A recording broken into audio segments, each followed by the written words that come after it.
Hey, you, everybody. How was your weekend? What are you working on? Just so everyone knows, we're going to go into a sprint in like 5 minutes. So, quick sprint today. Well, I mean, going into it quickly, it's 30-minute sprint. I will be in that 30 minutes going to the outdoors to put dirt into pots, bags. Technically, I have grow bags this year. I'm So going to try to inspire?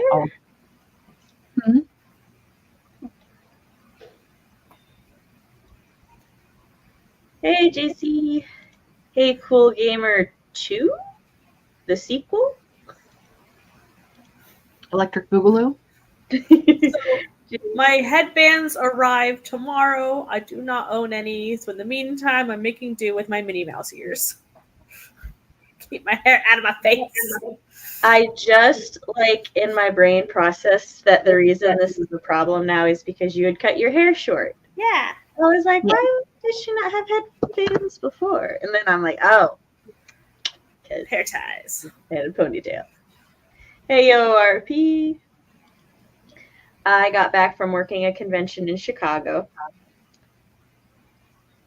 I like working ASIN, but my God, it is always hot in that dealer's room. I didn't even bother taking, because normally when we go to work, I layer. I'll have like a t-shirt and a tank top, and then I will also bring my sweater just in case, because some convention halls can get cold or windy or something.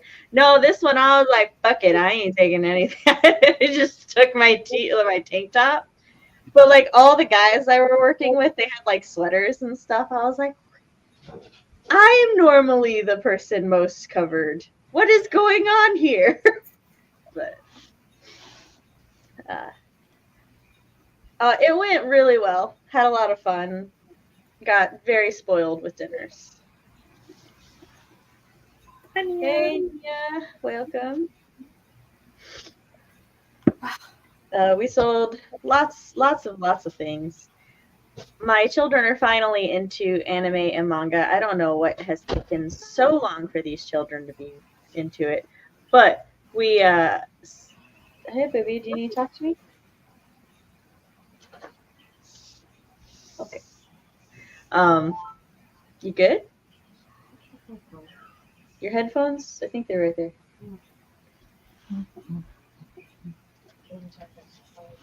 I'm sorry. You can ask your brother if you can use his computer. I didn't get into anime or manga until high school. Yeah, but like I work for Anime Pavilion, and it's taken me this long. Though to be fair, it is not for lack of effort, but I don't try to force interest on the children. So I'm just happy that they finally kind of are getting into it.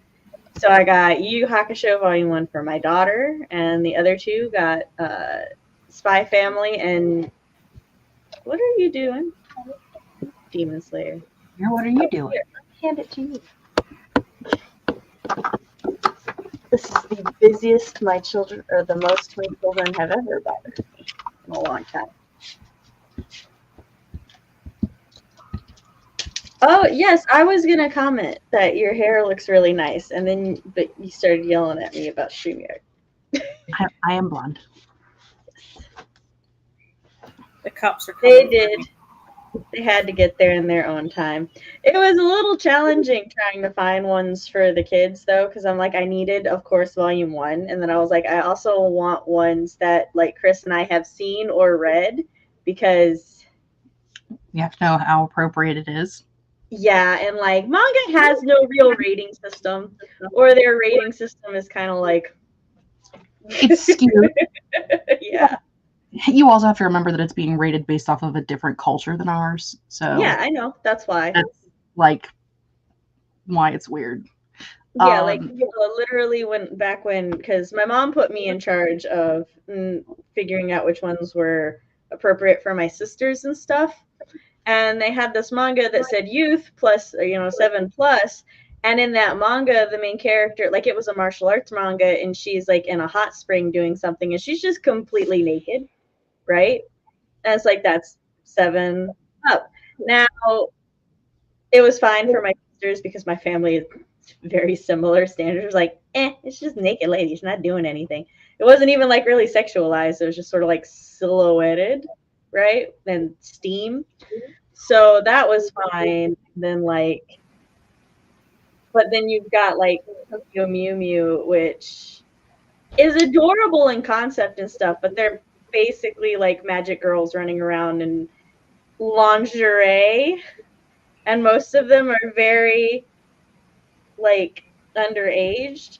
And it's not like Sailor Moon, you could be like, oh yeah, but like they're just wearing mini skirts and bodysuits. It's just very 80s and 90s fashion. Like Yeah. the Tokyo Mew Mew designs are very much look like lingerie things. So it was like, toed a line there as to whether or not I thought that it would be fine for my sisters to read. But yeah, so it's like different things like that. I got my first ever light novel today. Ooh, what'd you get? I got Slayers. It's the collector's edition, volume 1, which has volumes 1 through 3 in it. Because I watched this all the time in the 80s and 90s. I think it came out in like 80, maybe it was the 90s. I don't know. It came out a long time ago, like the cartoon. In the late 80s. Yeah, it came out in the late 80s, but it syndicated in America throughout the 90s. Yeah, I watched it a lot when I was a kid, and I loved the show, and I watched it again probably about a decade ago. Did you know they have a new one out? Like, I wonder what about the basis of those stories, and so I was like, must have. So yes. I've never read a light novel before, but now I have one. I wasn't even 100% sure what it was. I was just like, cool, whatever.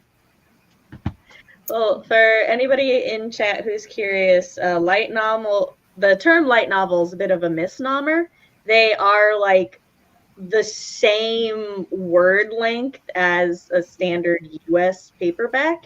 It's just they're called light novels because they're supposed to be like really kind of laid back, easy reads. What like one would consider what were they called?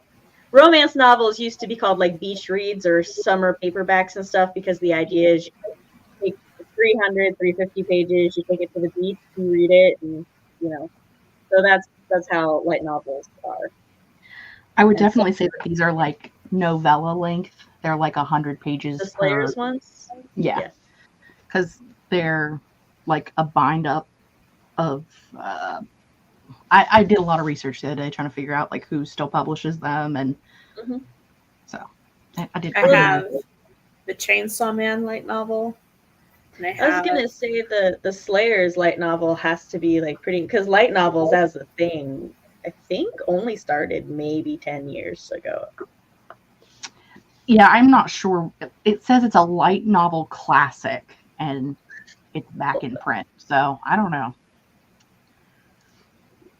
It's got the artwork in the front that I'm familiar with because, again, watched the anime. Yeah.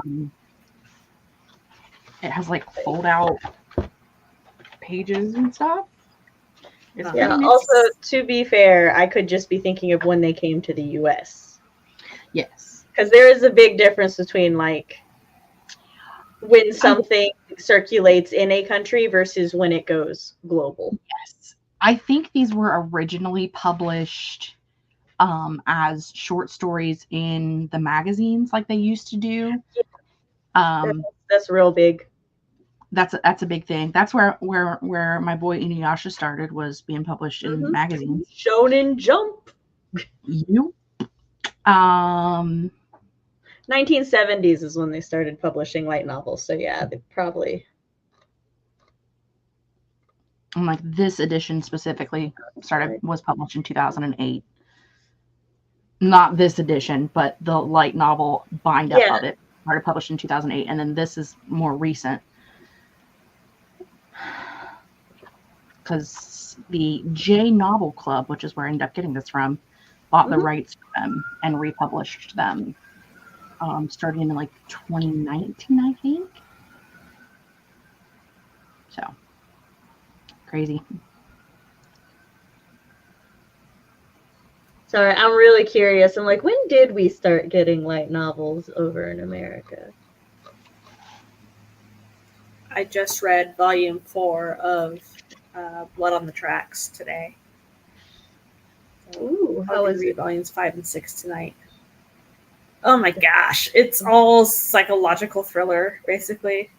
It's a little boy and his mother, and she is a piece of work. Oh my gosh. And this poor kid is so traumatized, and you're just like, feel for the kid, and it's like, you're gonna mess this kid up for life. Like, how is this gonna go? All right, if I'm understanding what I have just read, then light novels didn't start getting translated and coming to the U.S. until the late 2010s, early 2020s. So Yeah, sounds about right. So I just like to be as accurate as I can be, and most of this I hadn't like looked up. It's more like because I work conventions. It's like, oh, this is when I started seeing these products in our store, and my boss tried, he's been at this a while, so he tries to stay up on the new things. Like we have had Grand Master of Demonic Cultivation. We've had a set of it for the last 2 conventions. I like to take a picture of it and send it to CB. Be like, hey, look what we got here. It's your thing.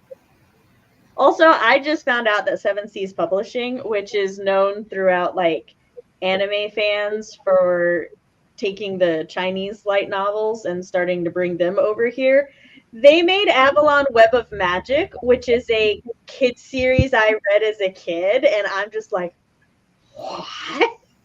Same company?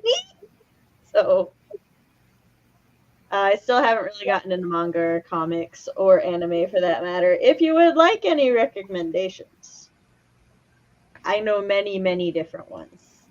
But also, if you're content not getting into that thing.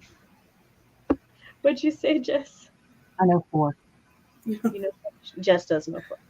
I only know 3 off the top of my head, and I'm assuming there's a 4th one. I have 2.5 shelves. One of them is double deep.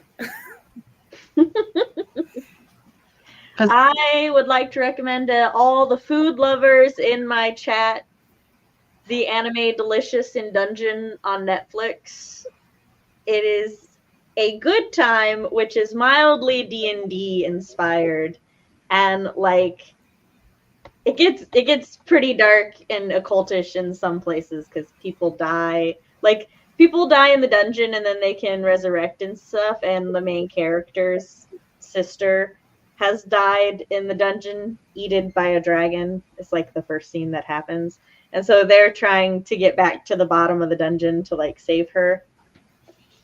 There's some weird dark things and some ecosystem stuff, but the main reason I enjoy the series is because the main character also, so they're like, we have no money, and he's like, then let's eat monsters. And then they run into a guy who's like a super chef, and he teaches them how to prepare the monsters for eating. And I'm like, this is amazing.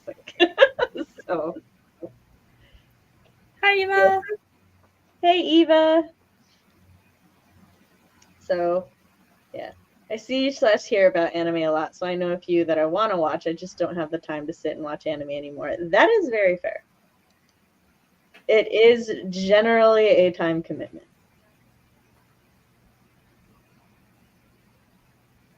All right, well, we're going to go into our first sprint because I have to go to them. So, finding our banners. It's not the right folder.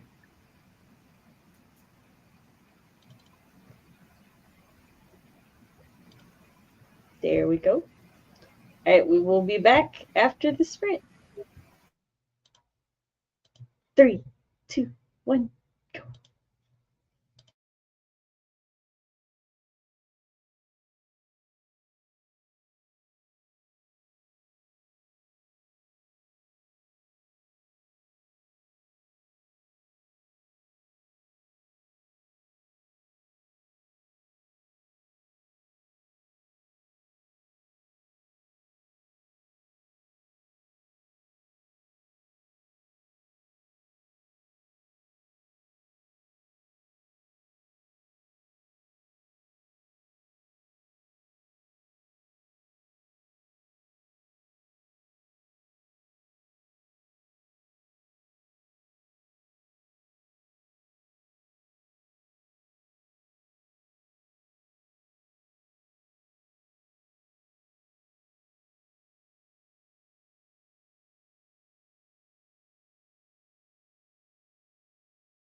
Hey, we're back. Ooh, excuse me. That's a I'm finishing up my dinner. Chris brought it. Nice. Excuse me. So, we're at Burger King. There's this like chicken sandwich, chicken wrap combo thing. Comes with like 2 fries, 2 drinks, 2 chicken wraps, 2 of the original chicken sandwiches.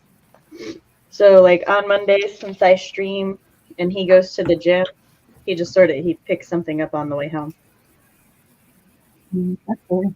We had leftovers from dinner last night, which wasn't great last night and wasn't any better tonight. So, Oh well, what were the leftovers?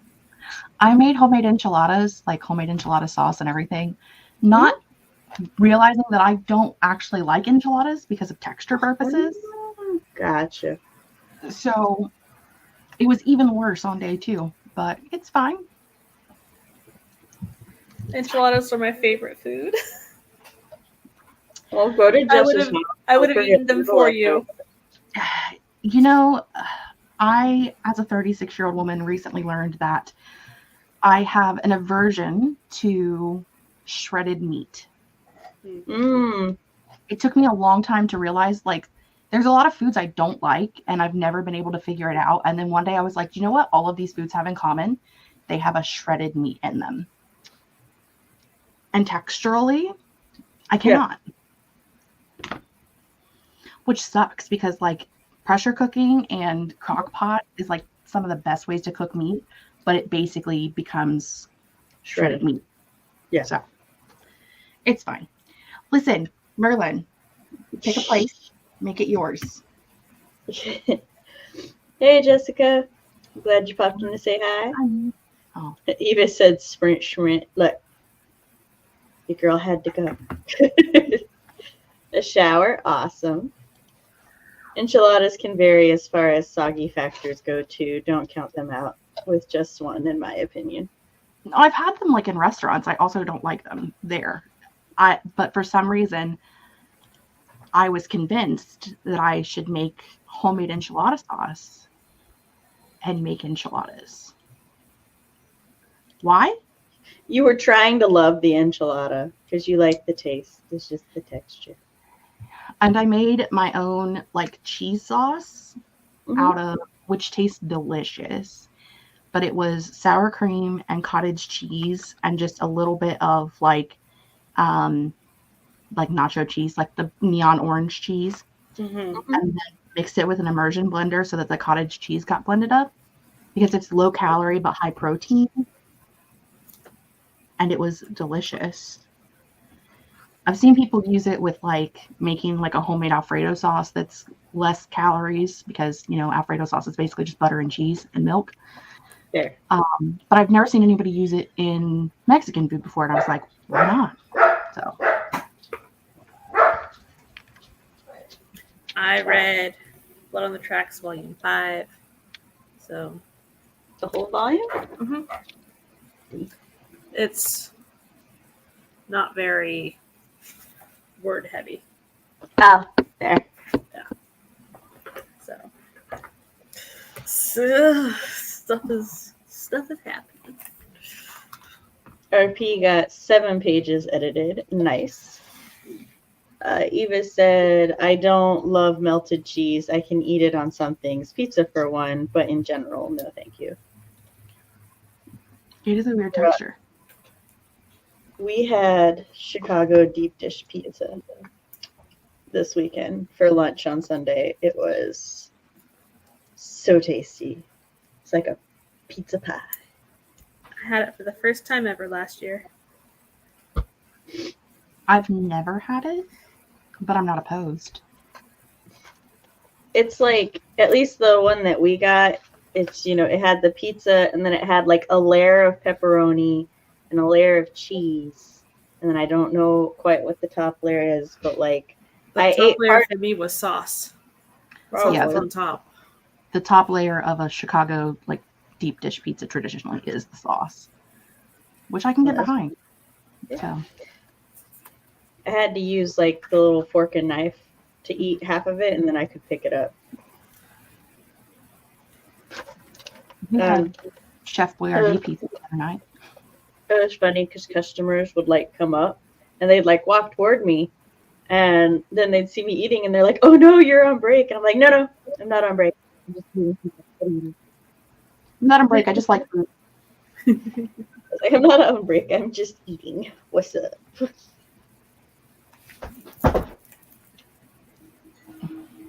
It is a literal zoo at my house right now. I can tell. Twix had puppies last night. 7 Ooh. puppies. And so Flash is not allowed in the house, except he lives here. So that's fun. And then my brother walked in and she started barking at him because the lights are all off in there. So she had no clue who was walking in the house. Yeah. So she's freaking out barking at him. Flash just got kicked out of the living room and he like ran in here and ran into something because him. I'm like, we are a mess. I'm a mess. Look at me. I was outside shoveling dirt. I mean, 7 babies were just born, and you're trying to garden so your plants don't die. You know. Yes. I don't think they're going to get planted tonight, but they don't look as bad as I expected them to. Because I have to move all of the dirt too, like into the grow bags. So I got that done during that sprint. I got everything moved, all of the dirt moved into the grow bags, but I still have to like mix up all of the potting soil mix that goes on the top half and plant them and all of that stuff. That's probably not getting done tonight, but I think they can go one more night with just a water. And then tomorrow night, get their potting mix done and plant them. They don't look as bad as I thought they were going to today. Well, that's good. Grape also had her first Chicago deep dish last year. She was confused. The sausage one confused her because it was a whole patty. That does sound confusing. I want to try it now. I love sausage. I also want to say that I had my first Chicago deep dish when I worked ASIN last year. So this year was my second Chicago deep dish. But tasty. RP said my mom just got a new puppy on Saturday. The little turd is adorable. While I was gone, Chris kept sending me pictures of Riju when she was asleep. And I'd be like, what did you do to her? Why is she always so passed out? And he's like, I didn't do anything to her. She's been a pain in the ass. And I'm like, okay, that tracks. But apparently, while I was gone, anytime there was a noise in the house, the dogs would like instantly jump up because they're like, is it mom? You gotta find mom. Yeah. And when I came home last night, I was trying to get my stuff there. I went to the dog gate and I gave the dogs a little love, and then I went to get my stuff and let them calm down a bit.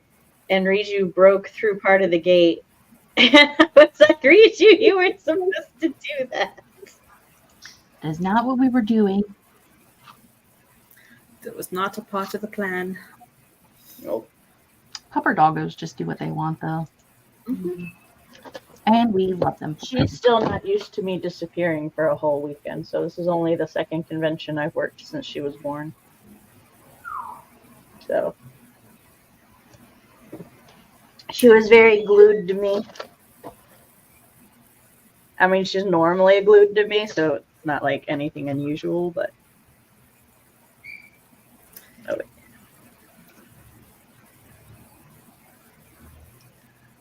I'm so excited. On a different note, yes, I believe in 3 days on the 23rd is Dark Pit on Twitter. Mm-hmm. So, and I have a draft. I have a book. So I'm participating in it. And I'm so excited. There's a publishing agency. I forgot who it is. Penguin, maybe? They're doing an open draft thing. Like, you don't need... Adult only. Yeah, for adult only. But your draft does have to be finished. But for anybody who has the finished draft... I think it closed... I think it was only 2 days. Oh, was it? Yeah. I knew it was May something. I think it was just over the weekend. Yeah. Those bastards. It's okay, my draft's not finished anyway. Yeah, mine's middle grade, so it wouldn't have worked. They really didn't want to tell you about it until like time of, so that they could say like, your draft has to be finished, and you couldn't like just throw an in together and then submit it. Like they were like, we're doing this tomorrow. You have 2 days. Yeah. I wrote 50,000 words in 24 hours. Submit. They also didn't want to get a bunch of submissions, I'm sure. Yeah. They would have been inundated with submissions if they had left it open longer than that. Oh, Merlin, yeah, for sure. Oh my gosh, go away. Get your butt out of my face. They do it like yearly though, so Shoo, go. at least that's what the thing I was reading said. I'm pitching to an agent at StokerCon on June 1st. I'm really excited. Yay.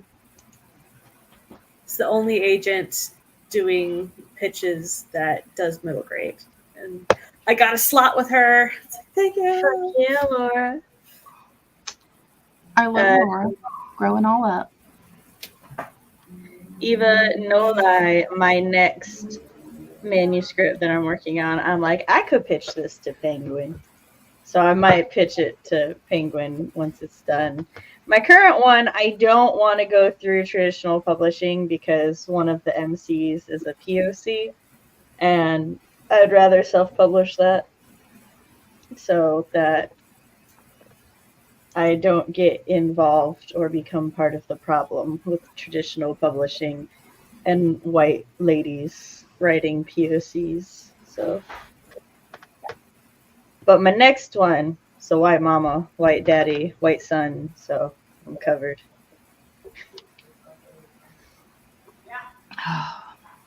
I'm so hot. Love the confidence. Jess, you are pretty hot today. Yes. Especially as a blonde.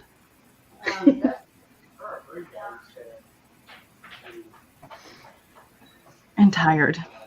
And sleepy. He even said, yeah, you are. Woot weet or weet woot. Your dyslexia even applies to whole words. It does. It really does. It applies sometimes too. I mean, gotta do what you gotta do sometimes, I guess. Grape says you know how she feels about the blonde Jess. Grape loves Jess and her blonde era, and I don't disagree. I assumed if you disagreed, you would in fact not have done it. So Good guess. Do you need to draw for anything from the Oh. it would appear someone came in. So I'm trying to figure out if I should continue beta reading tonight on the next sprint or draft. Does your beta reading have a deadline? No. Okay.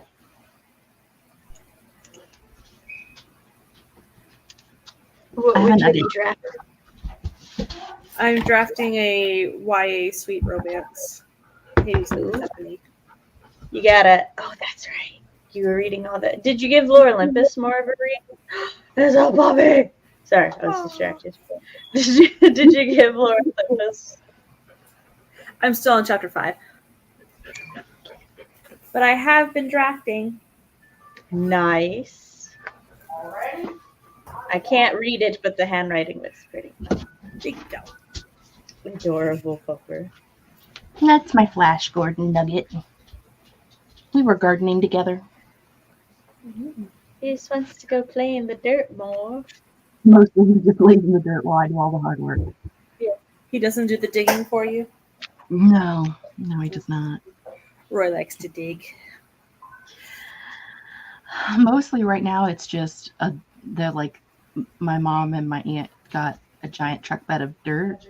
Actually, I think they ended up getting 2 truck beds of dirt and like put it next to where my raised bed plantery things are. And so I'm just scooping dirt from the giant piles into my pots. So he can't really help with that. Unfortunately. Merlin was helping the other day though. She, who is not supposed to go outside, came outside with us the other day and was helping garden as well. So she felt left out because everybody else was outside and she was inside. So Did she have a green thumb? no, mostly she ate grass and threw up. So Oh, yay. You know, cat Fair things. Green vomit. Yes. Lisa said, y'all, I have to do laundry and shower and cannot for the life of me get myself to do it. Someone tell me to go shower. Go shower. You're smelly and your clothes are smelly. Put laundry in the washing machine first, then go shower. So by the time you're done, you can switch the loads. Yes, and it'll make it quicker shower because your water will be cold. Yeah, I was about to say, unless putting the laundry in first will take your hot water, because that's why I didn't say that. Or your water pressure. Mm-hmm. Unless you're in an apartment complex where it doesn't matter. Well, Laura, at my house, it's not necessarily the hot water that's the problem, it's the water pressure that's the problem. It depends on the time of year for my house. If it's like later spring through early fall, then it doesn't matter. But like during the winter, definitely you like wash first, then do laundry. That's like, I can't do dishes when Chris is in the shower because the hot water will be gone. But the water pressure is always fine. It gets weird. Here in my apartment, I have instant hot water. But at my house, my parents' house, it takes ages for the hot water to get to that kitchen. Oh my gosh. Last night when I came home, I had left straight from teardown at the convention, and I was joking with one of my coworkers. I was like, I feel so bad for whoever has to sit next to me on the plane. And he just laughed. He's like, well, at least you have a reason for being smelly. And he's like, just go in the bathroom and do one of these numbers with the water. And I was like, I was already planning on it, but I'm telling you, sir, that's not going to be enough. I'm going to have to try to use some hand soap. And then I got home and Chris hugged me. And then as he's walking away, he's like, hon, I love you. You have crossed the line from alluring smell to just smelly. And I was like, I'll go take a shower now. It was rough, y'all. About another 2 hours. We got 2 more sprints. Storytellers. We will be. You have to come tomorrow. Yeah. You can come live tomorrow. What time are we going live tomorrow? I put 8 o'clock, but we can do whenever. I don't care. I can change it. Fine. No, the children are out of school now, so it doesn't matter. Oh, yeah. The children's out of school. All right. Technically, they don't get out of school for another couple days, but like their teacher literally messaged and they were like, if you have any like absences that your kid can use, do it. I was like, okay. I asked my children, I was like, do you want to go to school or do you just want to stay at home? My oldest did as he always does when a sudden decision is thrust upon him, because he is a Libra. He stopped and he debated with himself internally, weighing the pros and cons. And then he goes, I think I want to stay home from school. And I was like, okay, well, you have until tomorrow to decide. So go on. And then my youngest, she was just like, are my brothers going to school? And I was like, go ask them. I haven't asked my middle, but I'm like 90% certain he's staying home. So pretty sure they're all just staying home. I mean, and I would stay home. I double checked their absences on the Power School to make sure that I could make them this offer. Oh, that's tomorrow. My bad. Nah, you're good. It'll also be on the Storytellers Hearth YouTube, not on my or Jess's. It can be. You can share to yours. I'll think about it. I will return. I have to actually. No worries. We'll be here when you get back. Unless it's like a 2-hour shower. I was saying, unless you take really long showers.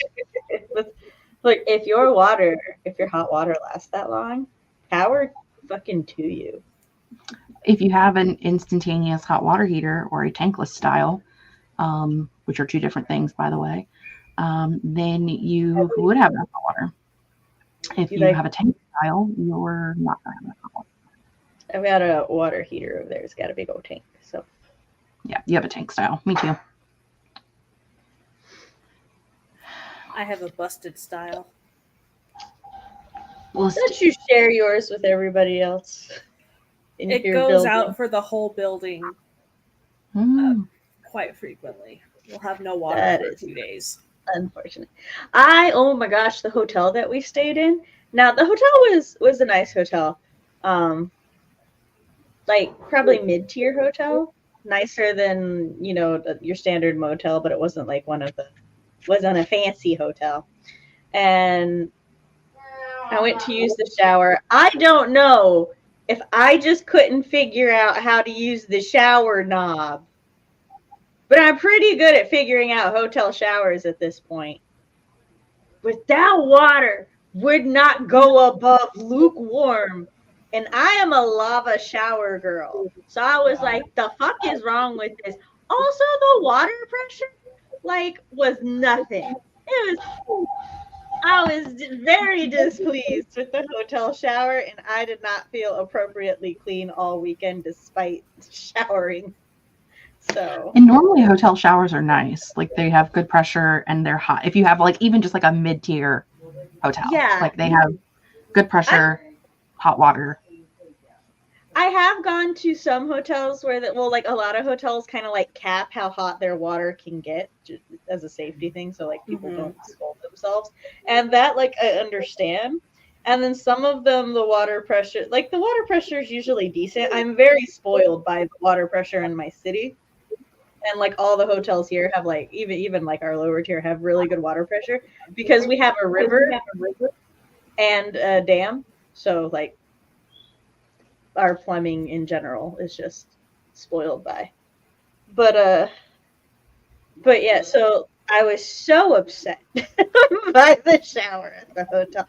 And the toilet would not flush. It would flush, but then after a couple hours, little things would pop back up, and so you'd have to flush it again. And it's why are you not sucking everything down the way you're supposed to?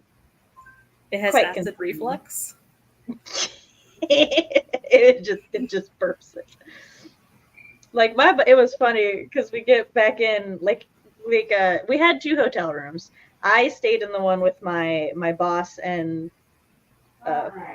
his sister, and we left for the convention, and then we came back later that night, and my boss goes in the bathroom, and he said all his sister and I heard was him say doesn't flush. And we were both like, it wasn't me. We were like, I'm flushing. He goes, no, the toilet. And we were like, oh, okay. That sucks. Fucking toilet being rude. But it was just the way we were both like, I'm not the one not flushing. I don't know. I flushed it. Wasn't me. Rude toilet.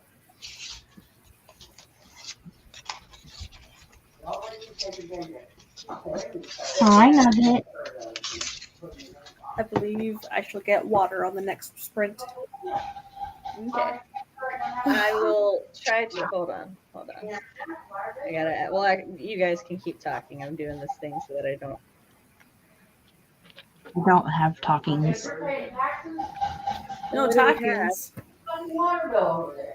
Nope. I'm just listening to people on the other side of the house scream. I'm sure you're probably listening to it too. I heard something about a water bill, which is really funny. Considering our conversation. It is accurate to the conversation we're currently having, yes. If anybody is going to be at Anime Expo in LA at the beginning of July, which was funny because my boss was like, are you sure that you can work that one? It's the 4th. And I'm like, yeah, I know. And he's like, you don't want to be with your family? I'm like, my family has stopped caring about the 4th. Especially since my baby sister got married on the 4th, and they just kind of abandoned us for their anniversary now. So, and I was like, so, my family really doesn't care. My family's big holidays are just the commercialized family holidays. So we do Thanksgiving so that everybody can, get a lot of food and eat together. We do Christmas because again, big dinner, get together, spoil the children. Everyone in my family loves spoiling the children. So, and then we also, New Year's, we get together, play games, eat something. New Year's used to be a bigger event in my family because they would the adults would play cards and stuff, and then all the kids would get together. But right now, all the kids are kind of too little to get together and entertain themselves. But they're bringing poker night back, so. Oh. And then Easter, again, eat food, set up an egg hunt for the kids. So, 4th of July, my family's just we could have a barbecue anytime. Who gives And a lot of the kids don't like the loud fireworks, and the fireworks don't properly advertise which ones are loud anymore. So we're fuck you. I get most of my fireworks at Disney or something. I mean, that's fair. If I could. With the projection show on the castle and stuff. Yes. I want to take the children to a Disney fireworks thing at some point. That requires taking them to Disney. Slisa has gone to shower and maybe do laundry. We will be updated when she gets back, I'm sure.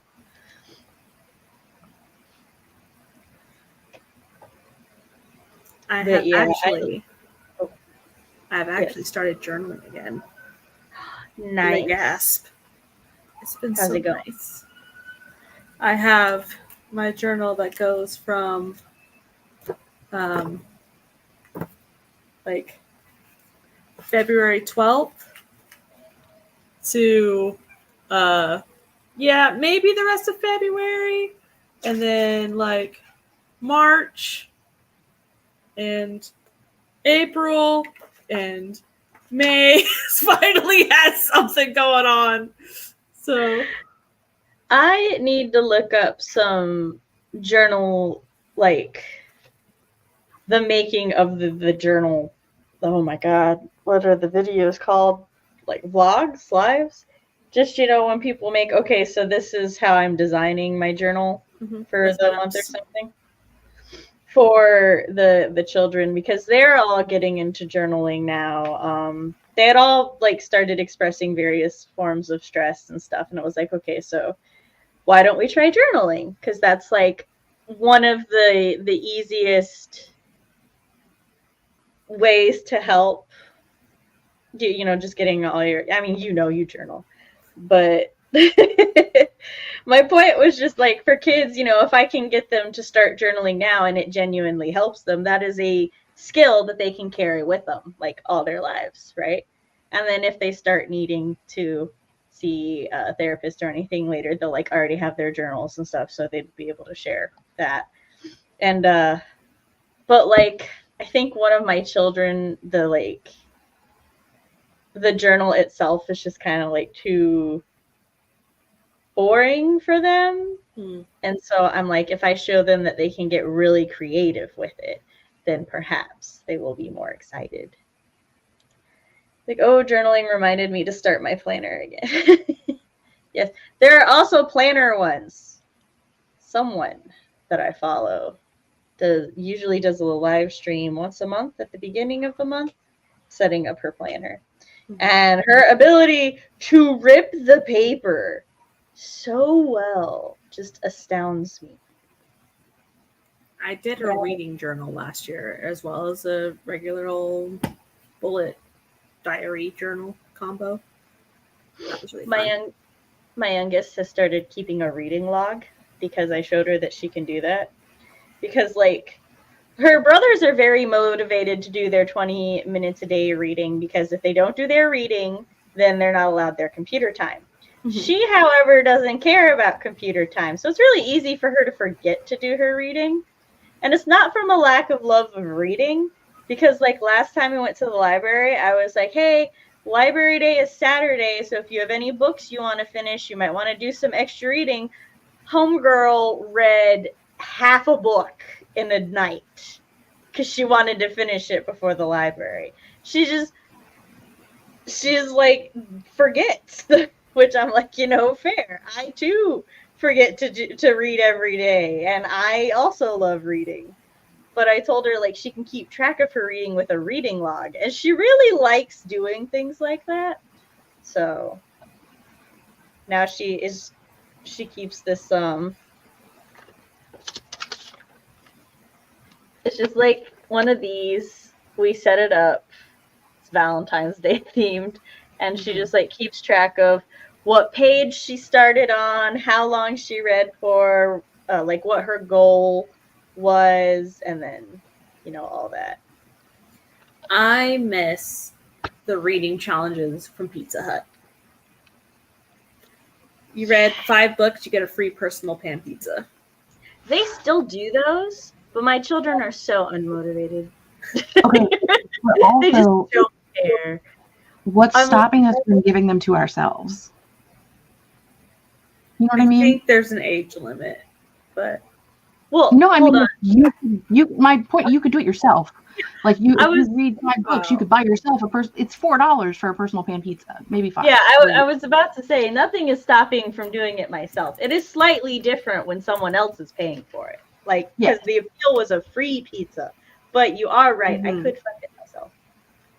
But like as a kid, like you have no concept of money anyway, because like pizza was always free because your parents were paying for it.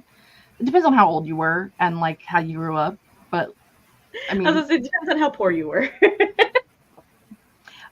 I know kids that are poor that don't realize that they're poor. It really depends on. Yeah, that's fair. I have always had far too much of a awareness of money from my youngest age. Although part of my thing was my grandfather was a truck driver, and tolls back in the day. Well, he would never use his change for a toll. He'd always just give them cash, and then he'd collect all of the change in a sock.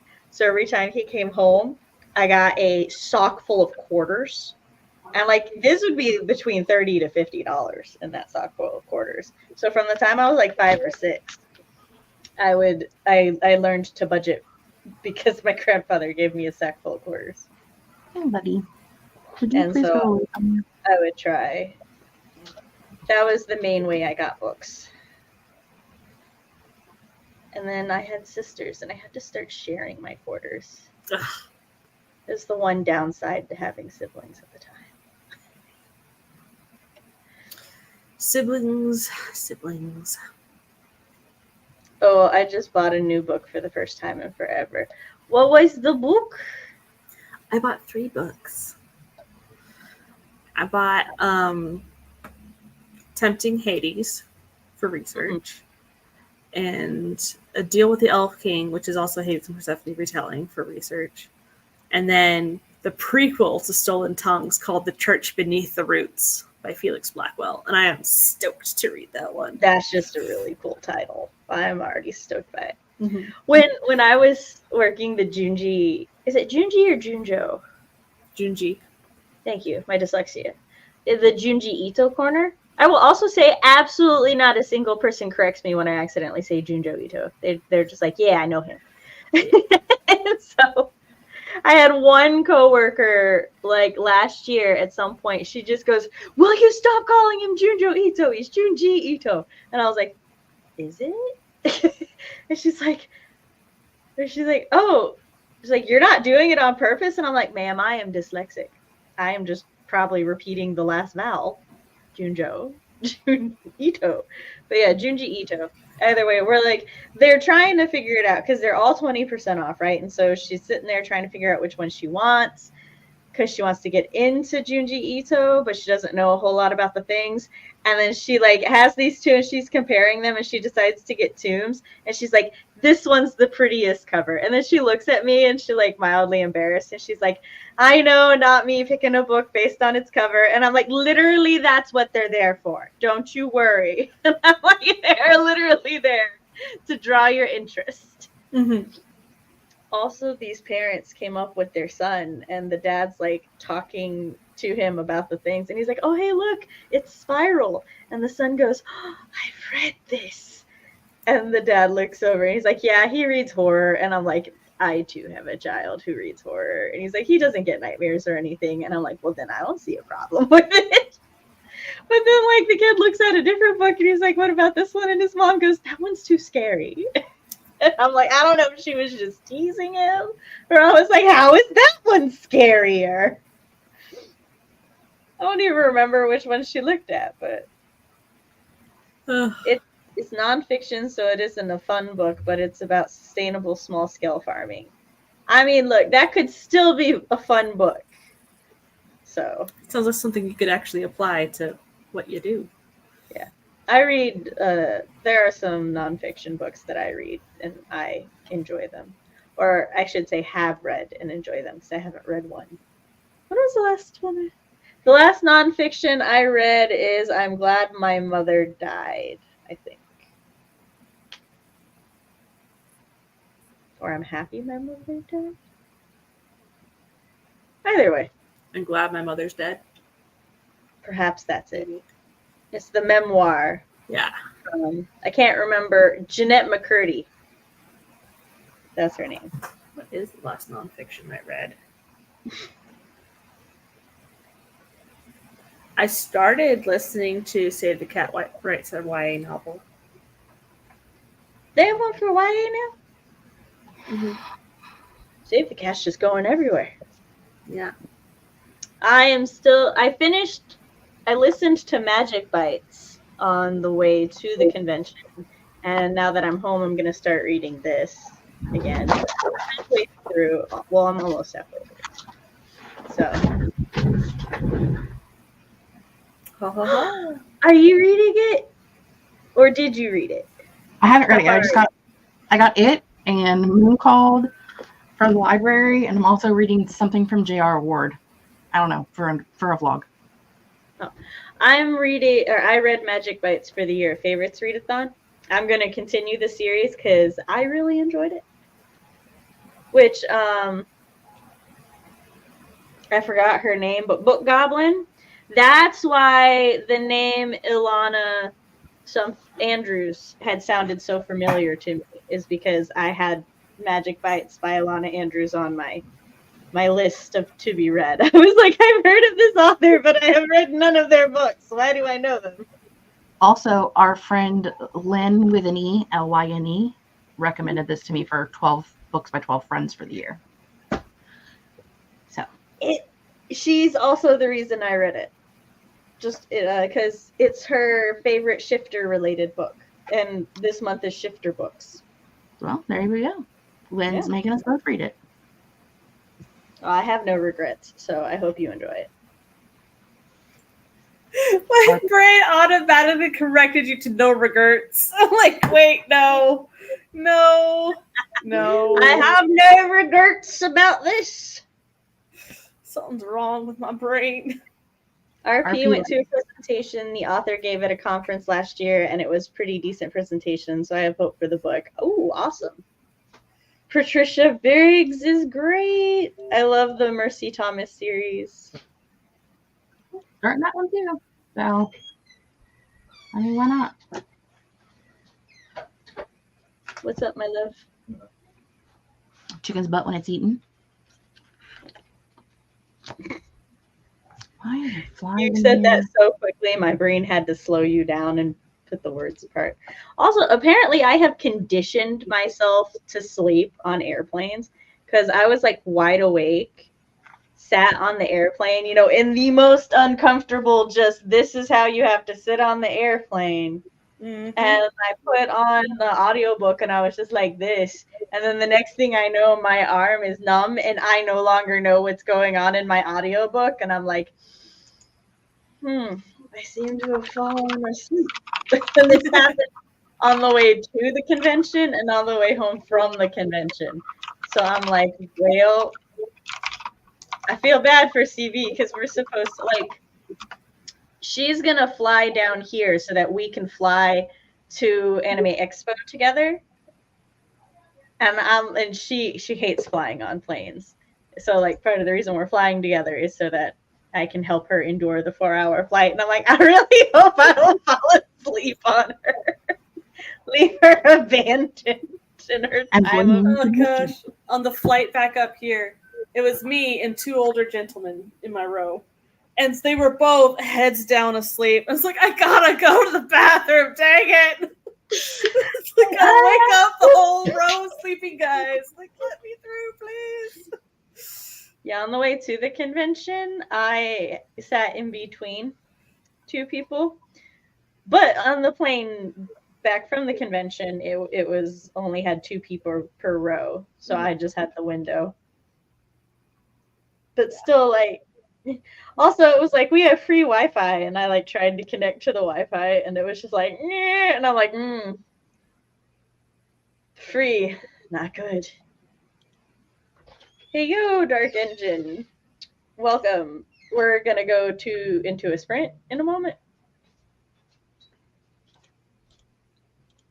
which A marvelous sprint.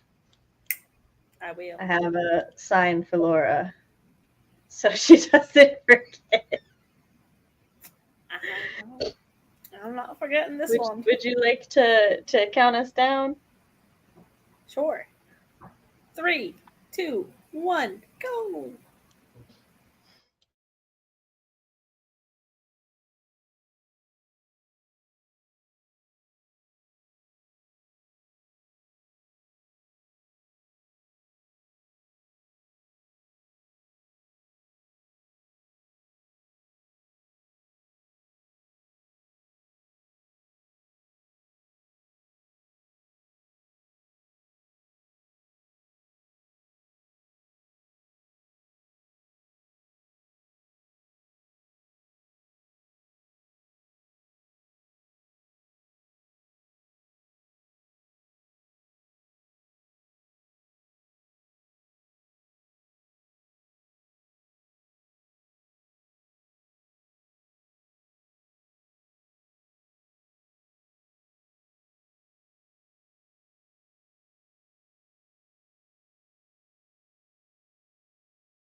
And we're back.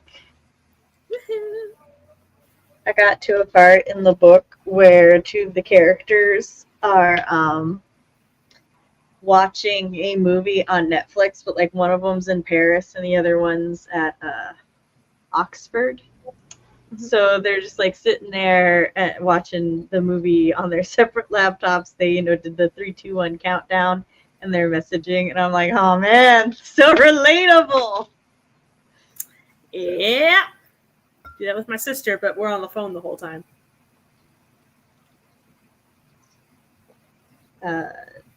Fireworks are going off over here for Victory Day or Victoria Day. Yeah. We had fireworks here in Japan as well the other night. They were fun to watch. You're in Japan? Sweet. What time is it over there? Good evening. I am working on brain rot. What is your brain rot about? All the happy greetings. Sorry, I had to yawn all of a sudden. And we get our last script prepared. Woohoo! I updated my journal on what books I read this month. And got water, drank water. What books have you read this month? Nia's short romance that I did a descriptive prose pass editing for her, and the 2 Blood on the Tracks so far. And I'm halfway through JC's book. Nice. It is currently 10:48 a.m. I'm from here originally. Shizuoka? Is that how you say that? But really love English literature and media in general. Fair enough. My brain is routed with the Taylor Swift song Down Bad, so I'm just running with it. Also fair enough. I am not a Swiftie, but I am also not against Taylor Swift, and I love listening to people talk about her and her songs and stuff. I desire to be in a fandom that is able to just go on such intensive deep dives about the symbolism and the hints and the clues of the creator and things. Like, I think that's so cool. I will also apparently be made to watch the Eras tour while CB is here in a couple weeks. Because she was like, yeah, we're going to watch it. And I was like, yeah, I mean, that's fine. And I said something, and then she goes, oh, I was going to make you watch it either way. And I'm like, oh, okay. I guess I didn't have a choice. I got this week done in my planner and edited the last 5.5 pages of my Witch chapters. Nice. Down Bad is about an alien let me tell you, of the many places I thought this was going to go, that was not one of them. Same. So that's what I'm running with. My brain rot is not about Taylor Swift. So your brain rot is about an alien abduction, then? I'm very interested. I will take all the details you are willing to part with. Oh, I haven't listened to her new album yet. I've been meaning to. I will say her newest album title kept confusing me and my dyslexia because what is the Poet Society? Oh, the Tortured Poets Department. Yes, the Tortured Poets Department. I kept seeing things about the Tortured Poets Department coming out, and I was like, is this a parody of the Dead Poets Society? Like, what is this? And then I found out it was a Taylor Swift album, and I was like, oh, fair. Then it's more referential than parody, I assume. I've only had... Hey, Morgan. I think I've only had one story published so far that is about an alien abduction. That's one more than I got. Do you have many more planned? Maybe one more, but I gotta work on the train one first. That reminds me. It's a flash fiction. That reminds me either last year or the year before, I went through my Libby app and I was just picking like books at random to read, just kind of like based on like the cover and the title.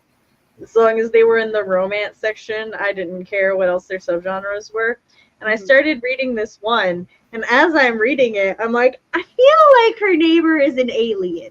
And I'm like, this is giving my neighbor that I think is hot is an alien vibe. And then I get like to the part in the book where, yeah, he like basically has to tell her, he's like, yeah, I am an alien.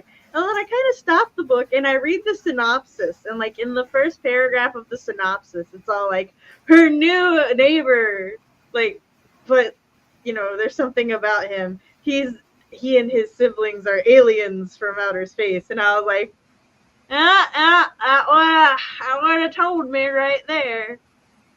But also, you know, I liked figuring it out. So, but I was just so confused because I was like alien, feels alien.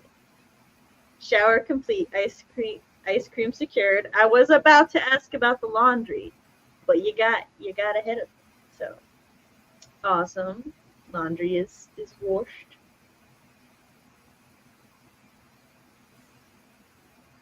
I have forgotten what I was about to say, which is nothing new.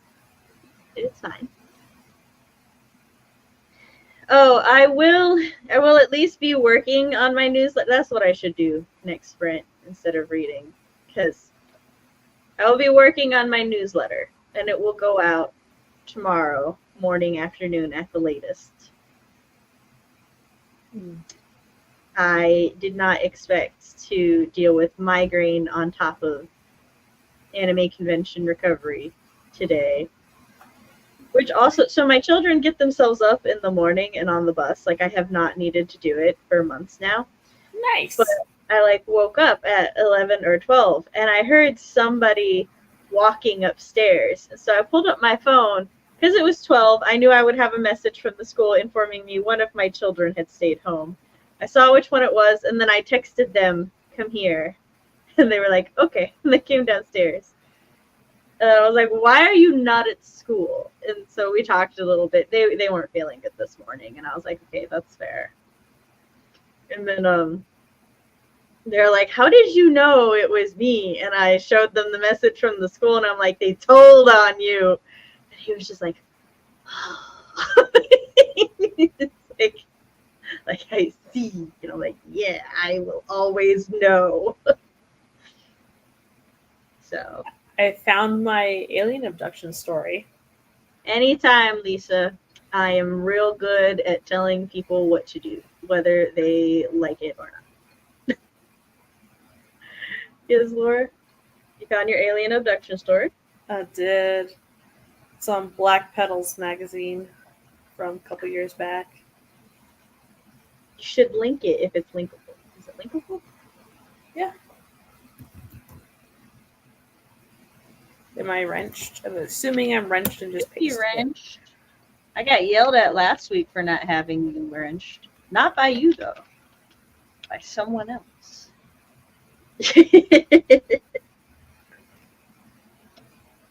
Someone else. So proud of herself over there. I assume you know you're muted because you're pantomiming stuff, so. It's very loud over here right now. You're good.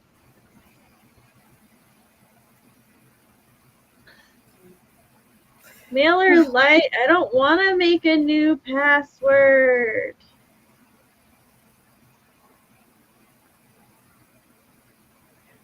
Mailer Light's like, we're updating stuff. You need a new password. I'm like, but I don't want to.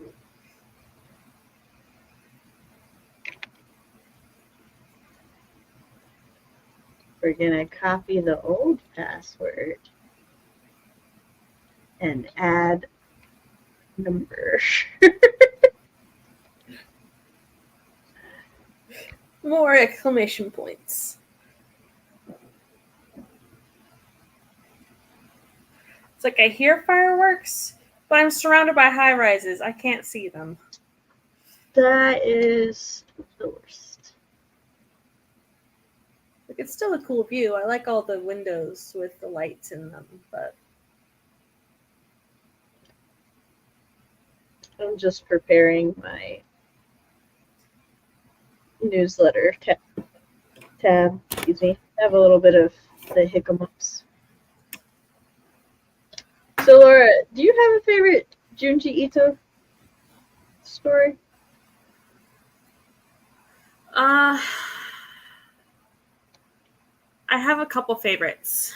I love Uzumaki. I love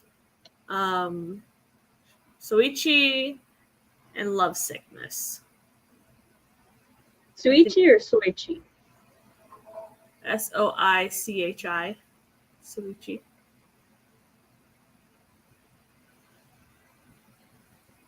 That's how it's printed on the spine, at least. Yeah. I think, I could be wrong, but I think that's Soichi because I think Suichi is spelled Shuichi. But it could also be the same name spelled two different ways.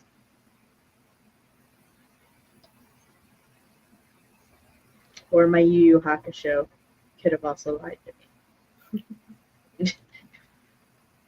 I have limited knowledge.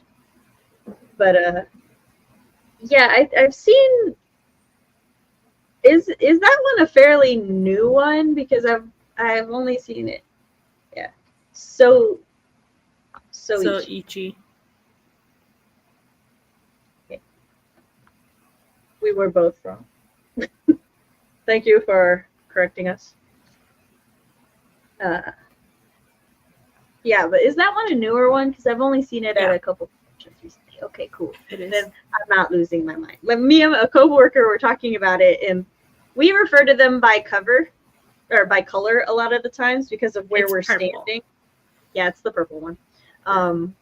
But like usually, like if we're standing down on the table, then it's like, you know, we got to restock the purple one. It's easier to convey that way, especially since a lot of my coworkers are now I'm not saying I'm an expert, but the way they try to pronounce some things, questionable. So in order to avoid confusion, we generally just go, like when we're restocking the One Piece art books, it's like, I need the green one or the blue one. So yeah, so we were just talking, and he was like, "Is the purple one new?" And I'm like, "I'm pretty sure the purple one's new. I haven't really seen it. It came out last year. Yeah, it's the new.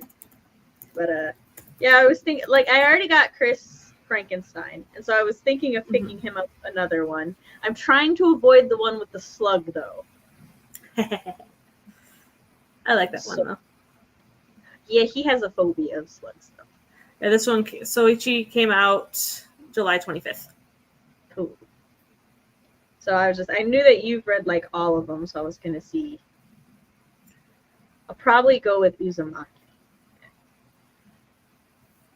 The ones I have not read yet, I own them. I haven't read them yet. That's fair. It's No Longer Human and Tomie, but I have been saving that one because I know it's going to be fantastic. So, yeah.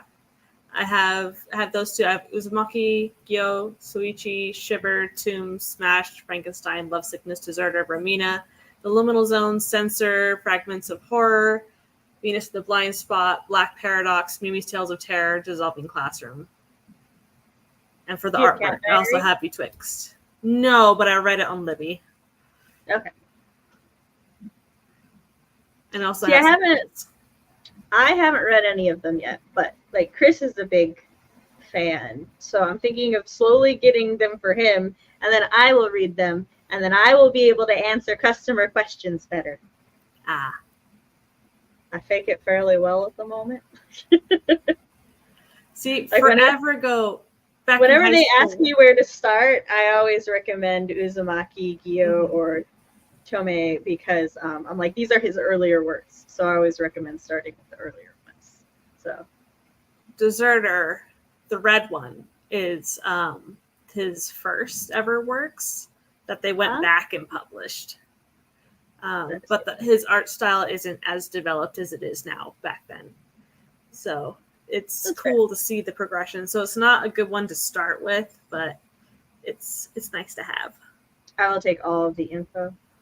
It's like we've got these 2 Akira collector edition things now. Mm-hmm. There's the official Akira box set, which it's the 35th anniversary one, and it is so cool, but it is so heavy. That's the one I want. Oh, do you? Well, we sell it for 20% off, just so you know. You can get it free shipping. I cook you. Mm. There's also the Art of Wall now, which is this, like in 2019, the real world caught up to the setting in Akira. And so I cannot remember his name at this exact moment, but the mangaka who did that. Wait, what are we buying? Laura is buying a 35th anniversary box set for Akira. It is not just the manga. They're like collector's edition, hardcover.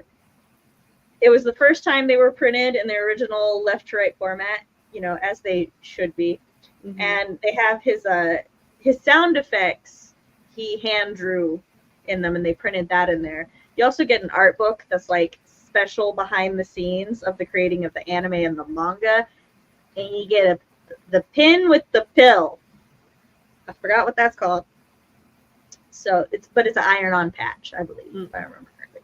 And the Art of Wall, like I said, that is he partnered with somebody, did an art installation of it, and then he toured around a couple cities. It was originally in Japan, and then he toured around a couple cities in Europe. And so you can it's basically a replica of that, and then like there's also a bunch of pictures of it when it was installed, and a poster of not Akira, the other guy on the motorcycle.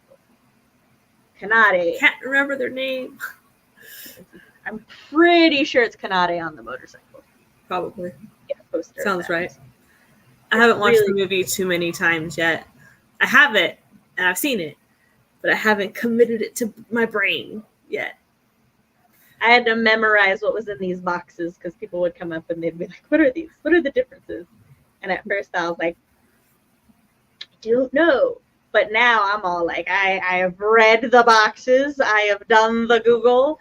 Mm-hmm. And that is how I sell them. Because people come up and they're like, what is this? And I'm like, let me tell you. And then I basically tell them everything I just told you. And then I don't only manga box sets I own so far are Tokyo Ghoul Re, Chainsaw Man Arc 1, and Fullmetal Alchemist. Did you say the only art books you own? Or box sets? Box sets, okay. Because we have art books for those. Really, Laura, you just at Anime Expo, you need to come visit my booth. I need a job. I can give you a good discount because you are my friend. No, I can tell my boss, this is my good friend, and he will give you a nice discount. Thank you. Manga isn't for me, but I love hearing about things people love from the people who love them, so continue. I am the same way, Eva. That's why, like, when like some of the customers and stuff come up and they start telling me about their series that they love, but I'm like, I don't even know if I've heard of that one. I am halfway through the series called Happiness, which is about vampires, and it is not very happy. Oh, yeah. So I had the first 5 volumes. I've read them. The whole series is only 10 volumes. I have all the volumes of Hell's Paradise. I am on volume 7 now out of 13. So, and I am on volume 6 of Blood on the Tracks out of the 13 that I own. I think there's 15 or 16 volumes now. Yeah. My favorite series stopped. Sorry. PTSD Radio only has 3 omnibus volumes because the author was like, I'm done with this. This series is cursed. All these supernatural goings-ons are happening, and it's not good. Yeah, they're like, nope, I'm done. Yeah. Ain't worth it. It's like, I mean, fair. Can't blame them. I saw that for the first time this weekend. A customer brought one of the volumes to me, and I was like, "Why, hello! What is this?" Yes. PTSD Radio is my favorite horror manga series. It sounded interesting from what I saw. Yeah. So each chapter, you tune into a different radio frequency. So you're switching between characters and storylines. It's really cool. Yeah, see, that sounds fun. Some of the chapters are only 5 pages long. I mean, fair. Chapter just needs to be as long or as short as the author needs it to tell the story. Mm-hmm. I jumped so many times with those page turns. It's like, Laura's like, I didn't expect a book to jump scare me, motherfucker. That's what I love about horror manga. You flip the page and it's this image, and you're like, ah! I like when people bring the horror manga up to me and then they try to get me with it, and then I have like no reaction, and they're like, "Oh," it's like I have accidentally robbed them of some joy, but also I'm like, "Why would you try to do this to me while I am at work?" Part of it is the buildup of the pages beforehand. Yeah, see, that's what I'm thinking. I'm like, it really only works if you're like invested in it and you're reading. It's like to just bring up a random page. I'm like, first of all, you don't understand. I'm a horror connoisseur. Like, second of all, this is not the right setting for me to be. One chapter in PTSD Radio where it's this guy and his friends are at a restaurant, like a McDonald's or whatever, and they're sitting at the table. And the one guy's like, I don't like using the bathrooms here. And they're like, why? Are they dirty? He's like, no, the floor is too reflective. And you're like, okay. I mean, to be fair, I don't think I would want to use the bathroom if the floor was super reflective either. That's just concerning. The main character was like, okay, that's weird. So they're like, okay, but I gotta go. So it goes to the bathroom, and it's a clean bathroom. Everything seems normal. And then he sits down and he looks down, and you see the creature behind him reflected on the floor, and he's sitting on the toilet and he can't go anywhere, and it's just like, no. It was so if good. I can see it, it can see me. That's how reflections work. I'm not okay with that. It's staring right over your shoulder, straight into your reflection eyes. That's even no. Although, speaking of a similar thing, so the airline, they're all like, you can have one personal item and like a purse and a backpack count, and I'm like, these are not equivalent.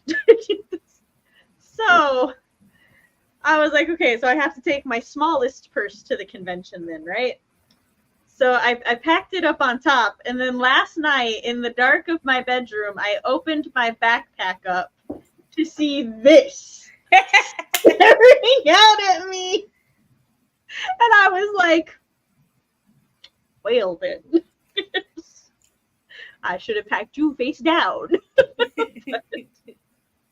The eyes were surprisingly bright in the dark of my room. I was like, this is not okay. One of my favorite panel scares in PTSD Radio is, it's a very quiet little chapter. It's only 5 pages where the guy is in a house in the mountains in the middle of nowhere with his grandma.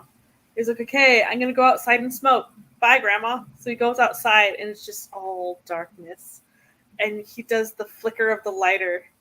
And when it flicks on, like, and stays on, you see the ghost right beside him. And it's just like, huh? But he doesn't notice it. And the flicker goes out, and you can't see it anymore, but you know it's there. It's like, it's so good. It's so good. I was emoting very similarly to Jess, but Chris was coming to give me a goodnight kiss, so I had the camera off. Which, Jess, anytime you want to head out to go to bed, just let us know. I need to plan this better so that the Monday after I work a convention, it'll be Laura in CB, because it inevitably I will speak a lot about anime and whatnot after a convention because I just worked a convention. And poor Jess, we have confirmed that I only know of 3, possibly 4. So, yeah. And I feel bad because I feel like you're always here after I work a convention, like every time. Or you just always end up at anime. Well, last week we ended up on vampires. So yeah, I was about to say you and I usually end up on vampires at some point. Which the there magic were, chicken, you know. yeah. I have a Swedish horror comic. That's what we talk about in this channel: writer things, parent things, anime things, vampire things. It's a weird place to be. Food. You have never talked about food ever. My boss's sister was running a food vendor booth this time, and there was so much bread, and I wanted to eat all of the bread, but I could not. May I share a sample of my attempts at writing? I think it might be too flowery and contrived. You can share your writing here if you want. Note that I have a extremely unacademic view of writing in prose. I believe that people should do what they want with writing and to experiment and do all the things. And as long as you tell a good story with grammar that doesn't fuck up my dyslexia, then I support you. But if your grammar is so bad it fucks up my dyslexia, we need an editor. Post-stat. Especially since there's so many different ways to tell stories. Like in Western storytelling, it is strictly taught that there has to be a climax. But like in a lot of Eastern storytelling, they just don't. There isn't. Do that. I learned that last year in my local indie bookstores book club, where we were reading translated fiction all year. A lot of the books that we read ended up either being, I think we read like 2 that the authors were from Japan, one that was from China, and one I think was from the Philippines. And none of them really had like a climax to the story. They were just like a chill vibe. I grew up reading a lot. I'm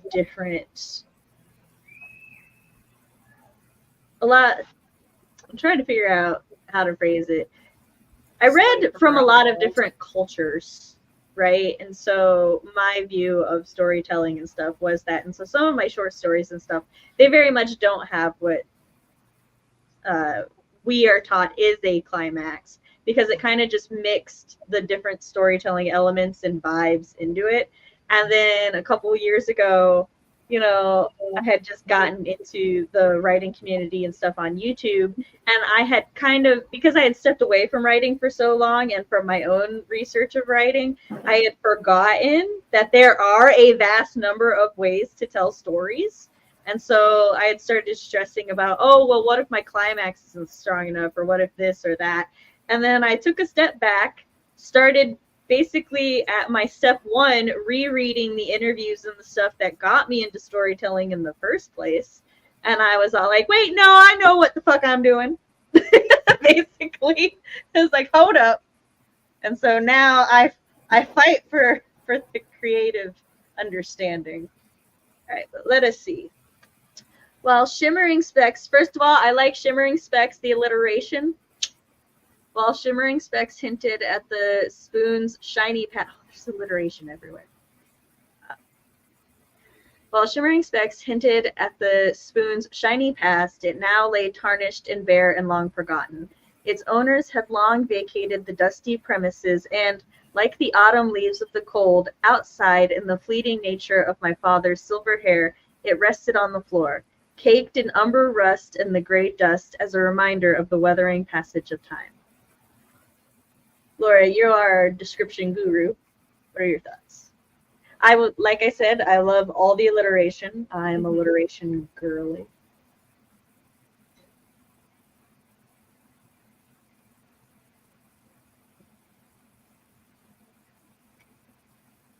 Laura's thinking deeply. I am thinking. I do like it a lot. I think the third sentence might be a little too long. It might it might be good for a sentence divorce. I just don't know what shimmering specks are. Like, what are the shimmering specks on the spoon? That's what I'm hung up on a little bit. Like, is it glitter? Is it the last pieces that are untarnished? Is it, I don't know, what are the shimmering specks? Just to help me feel more grounded before we go flower. I will say what I had felt the shimmering specks were that the tarnish is all around, shimmering specks peeked through the tarnish. But I'm also dyslexic and my brain works backwards. So the end of the sentence for me processes before the beginning. Jess, you're muted. Oh, I'm not. Stop it. You were. I said my dyslexic brain had the same thought. It went, okay, the spoon was shiny, now it's tarnished, so the specks must be what was shiny, but now is not. Around but not. So Jess and I got that the spoon was tarnished, and then there's shiny specks through the tarnish. But we are dyslexic. And with dyslexia, we literally process the end of the sentence before even though we read the first part first, we just process the second half first. It's like you read the whole sentence and then you process it. Yeah. You don't process it as you go. No, that's not what we do. We get all the words, we see the period, and then we're like, okay, go time.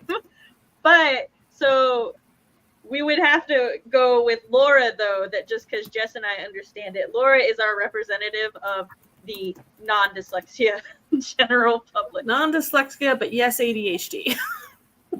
They're cousins, but they're not siblings. So right. They could be customers. They could be yeah, see, but the thing is, your descriptions and everything are fine. It's the order of the sentence that should probably be reworked for the neurotypical. Although I will say that could also be a language thing, because you said that like you're from Japan, so I assume Japanese is your first language. I don't know how Japanese syntax works, but I do know that like most non-English languages, their syntax is the reverse of English. And so that could be part of your thing, because dyslexia works for all languages that aren't English.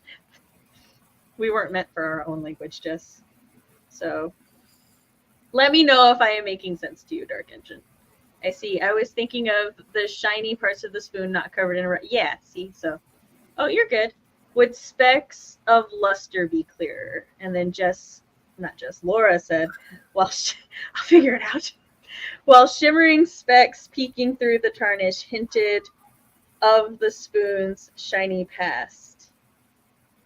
Laura, I would say hinted to the spoon's shiny past. Oh, throws me off a little bit. I just kept the of the original sentence. I know. To the spoon's shiny past, it now lay bare and long forgotten. So I just took tarnish from the second half to the first half. Yeah. Hi. A lot of my second guessing with English is with the. What does ESL? English second language. English second, thank you. I love peeking above as well. That's so much nicer.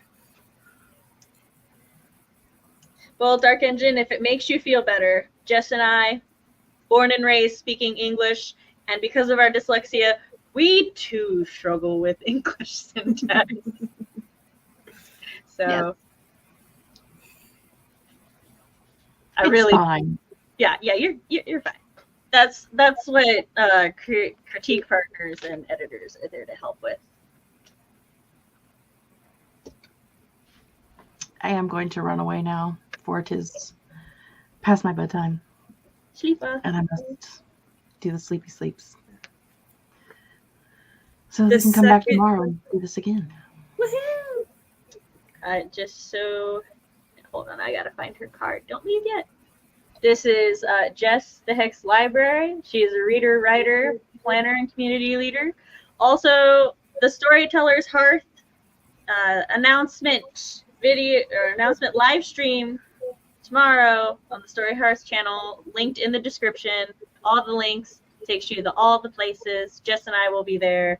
And yeah. So, and if you're not there, you'll be square. You don't want to be square. And who wants to be square when you could be around? Yeah.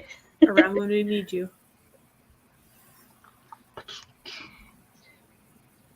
Good night. No We'll problem. miss you. I was switching to the next format to put you in the corner. Put me in the corner. No Time out. problem. That is what we're here for. If you want, there are various writing discords if you're a Discord kind of person. The Storytellers Hearth has a free one. It's not super active, but it is there. And I try to answer people's questions if they're there. The Troublemakers also have a really good server.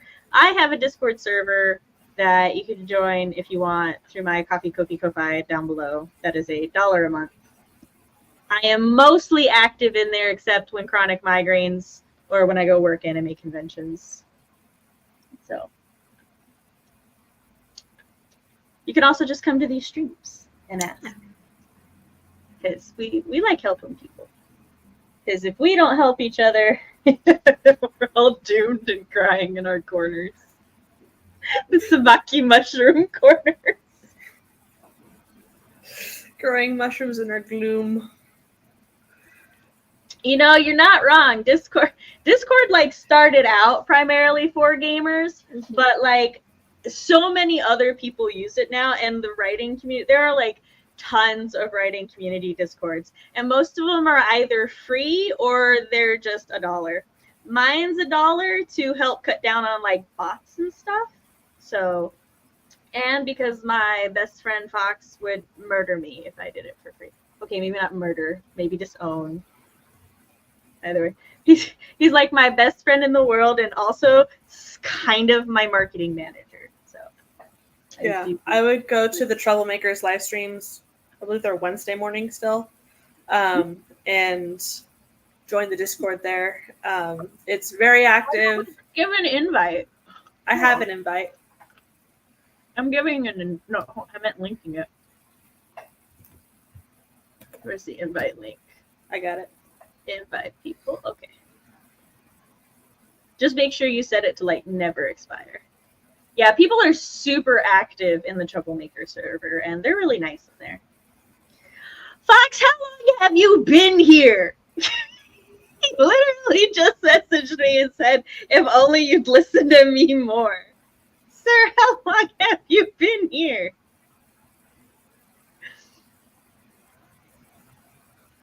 You are very welcome.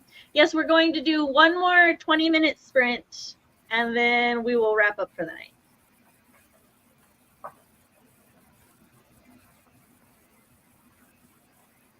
We'll do it in like 5 minutes. Okay. I was looking at how much time we have left. So,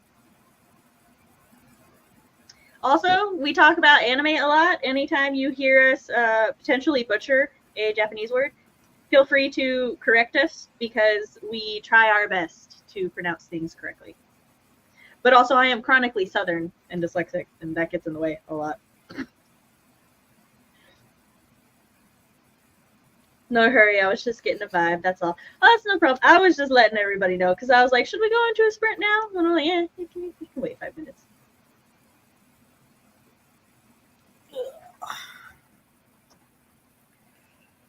Oh, what should I do the next sprint? Fox said, I am the night, I am eternal. What did you do last sprint? You drank? You journaled? I drank water and I journaled. And you were debating on beta reading and Writing. Drafting draft one. Or I could start incorporating more beta reader feedback. Good.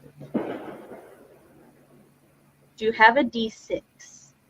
Also, I heard that firework. I thought it was thunder. Did. And then I realized thunder doesn't sound like that. Where are my dice? Probably in the other closet. Yeah. All my D&D dice are over there. Nope, I don't have a die there anymore. I used to keep a die in that tray. Hold on. Is my Yahtzee over there?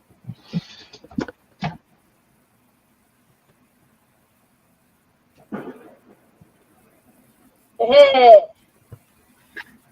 Are we surprised I have a Zelda Yahtzee? No, we're not surprised. Okay, so 1 and 2 will be drafting. 3 and 4 will be beta reading. 5 and 6 will be incorporating feedback. Sound good? Sound good.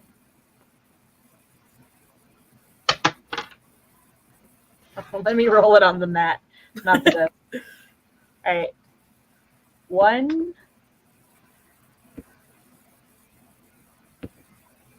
One again, okay. I got a 1, a 3, a 6, and then a 1. So it won 2 out of. What was 1? 4.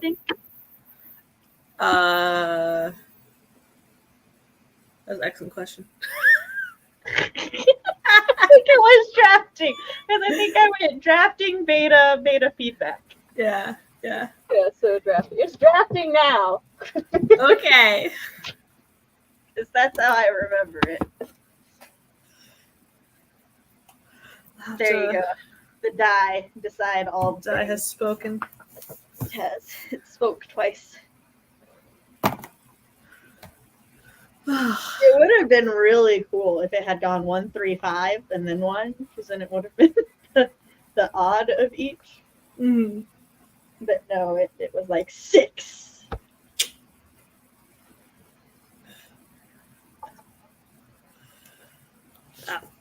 So, the prologue of this story is told from within Kronos' stomach, when Hades and their siblings were all eaten.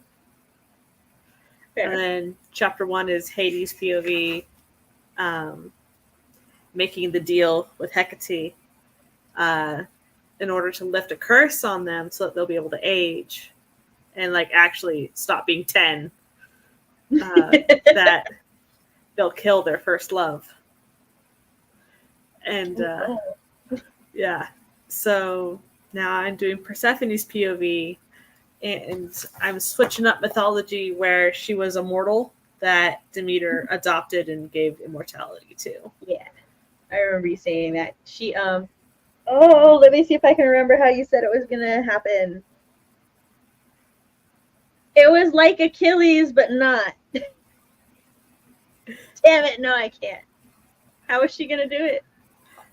Place the kid in the fire in the hearth at night to burn away the mortality. That's right. She was gonna feed them ambrosia. What is the term?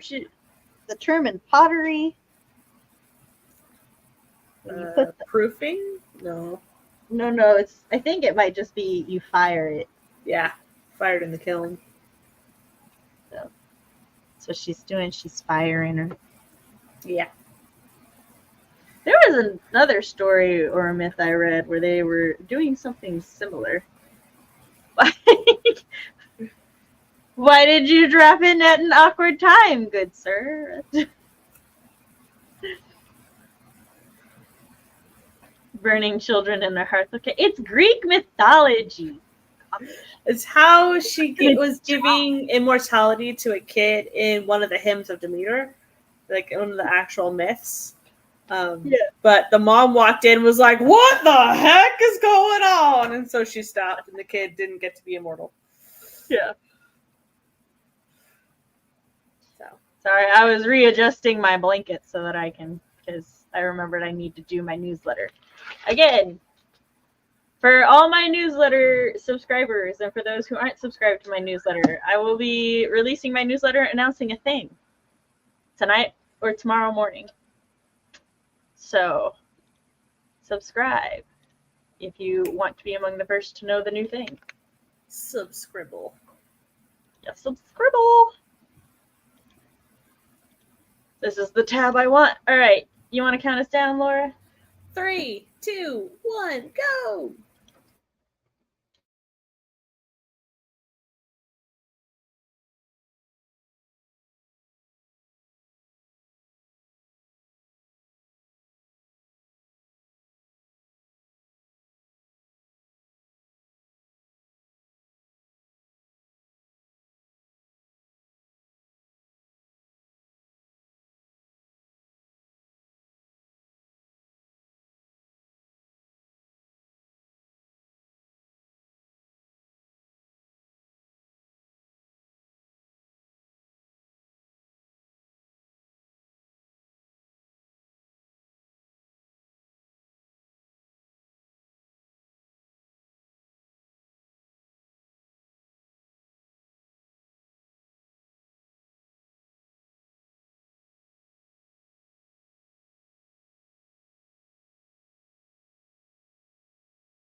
And we're back. How did everybody do that sprint? I have my newsletter outlined. It is set it up. Nice, nice. I'm ignoring the subject line for now. I almost finished a page. And Sweet. I got an email with the beta reader notes of inline comments. So I was reading the comments. I love them. I'm glad they're going so well. Yes, an announcement that I shan't be announcing on stream until after the newsletter and stuff goes out. So what happened was the countdown is actually a 30-minute countdown, so I just went mostly down to 20 minutes, and you just get those extra 4 seconds to do stuff. And then I love the enthusiasm in chat when everybody's excited to see each other. Thank you, thank you. Like I said, it should be going out tonight, no later than tomorrow. Oh, that makes me happy. I can say that in the newsletter, like, you know, the first part, the Sam Ryderland news, I'm going to be talking about how progress on my manuscript has been going, my experiment with Whip Wednesday and Sam's writing work shift. So if y'all are interested in that, I like to give my thoughts and feelings and stuff. She finished reading the whole book. Ah! Yes!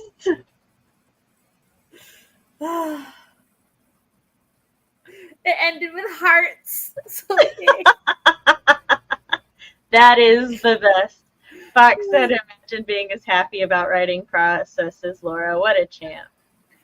Everyone should be that happy about receiving feedback.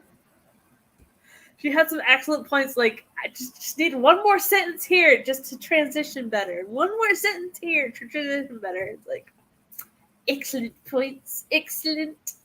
Love it. Lots of lulls and exclamation points.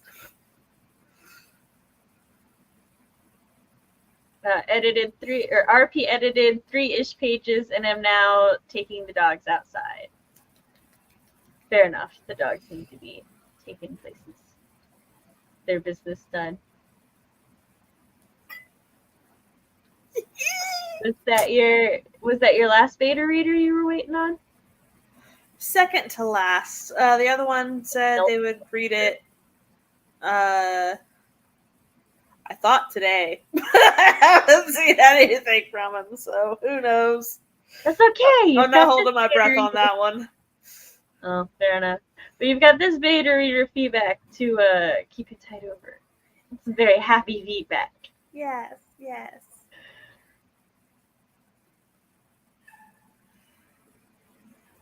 Sorry, it's the migraine. It gives all the yawns. I am excited. My yawns come naturally. Mine don't. If I am yawning, it is because of migraines, not because I'm tired. I come naturally and insistently. Your yawns are like, go to bed. Pull yourself together. Pull yourself together. Get in bed. Dang. Okay, you said they come naturally. Now I have that Selena Gomez song stuck in my head. You are the thunder, and I am the lightning.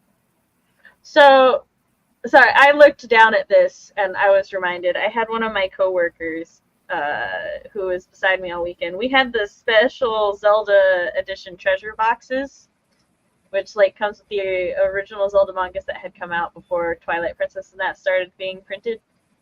And when you open them, they sing to you. They go da da da da. And I sold the 2 boxes we had, and I was so like pleased. And I looked at my coworker, and I'm like, haha, I sold them both. And he looks at me, and he's like, well, yeah, you're like the Zelda person. And I'm sitting here like, how does he know this? I have not mentioned Zelda or my interest in Zelda all weekend.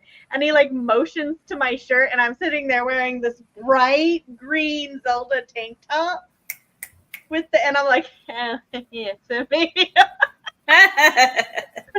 Free advertising of an interest. Like, then he also like pointed at my tattoo, which is a Zelda heart, and I'm like, yes, it may be more obvious than I first suspected.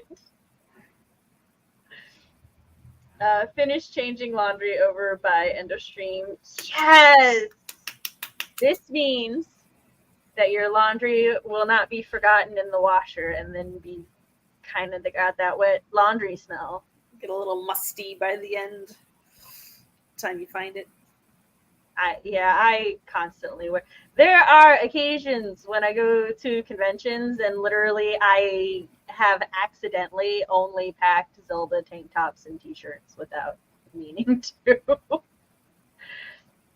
But now I normally make the conscious decision that I will grab a Yu Yu Hakusho and a Sailor Moon shirt as well. Or my 90s anime tank top. That's generally a crowd favorite. It's also a Sam favorite. It's really good to do work in because it's very breezy. And it is a mystery. Also this. Nah. That's too covert. It's just very subtle. So subtle. Laura, are you going to be able to sleep tonight? Now. She's on a writer high. She's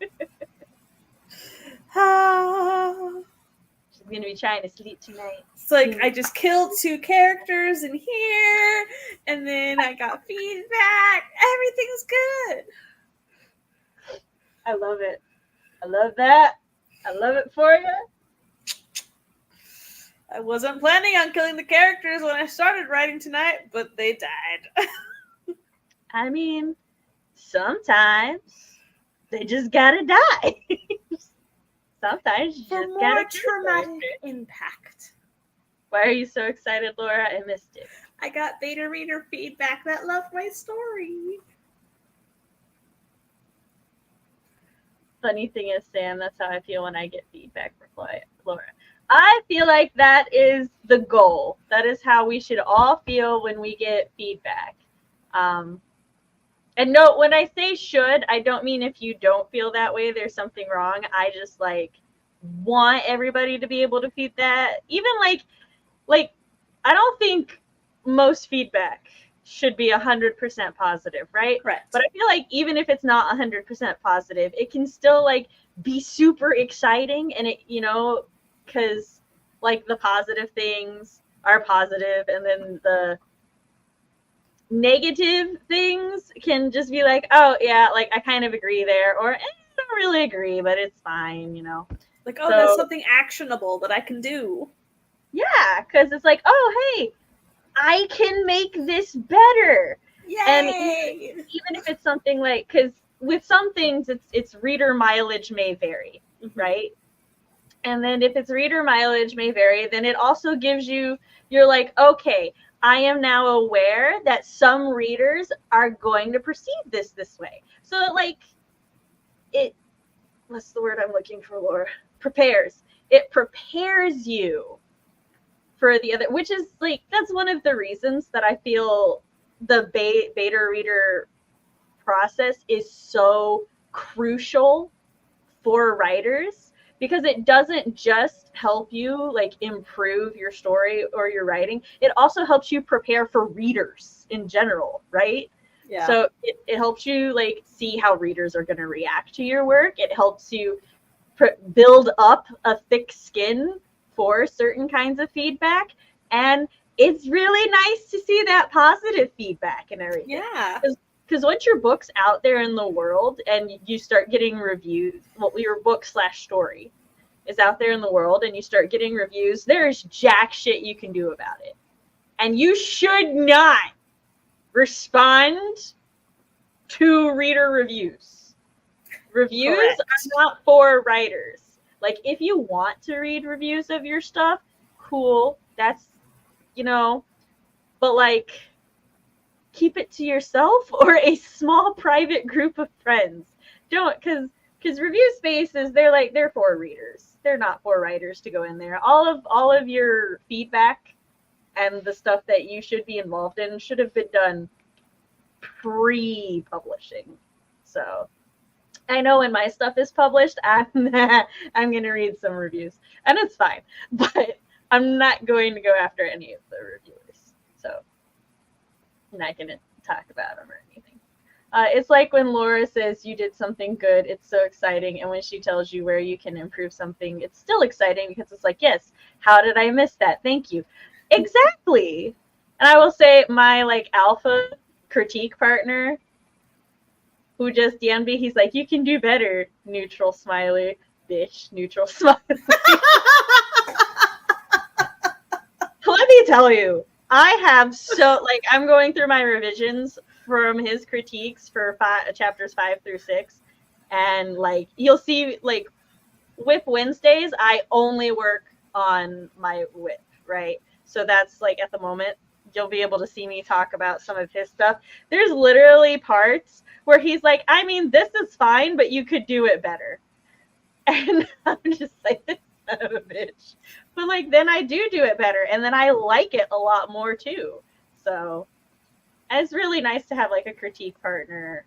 They have faith in your abilities. Yeah, and that like you've worked with them for so long, they kind of know like your limits, and so they can kind of point. Maybe when I was drafting it, I was having a not so good day, or maybe I just like couldn't figure it out at that moment, or you know, and then they're like, hey, I know your potential, and I know that this could be better, and you're like, okay, I can do that, yeah, and then it is a lot better, and then you're like, yeah.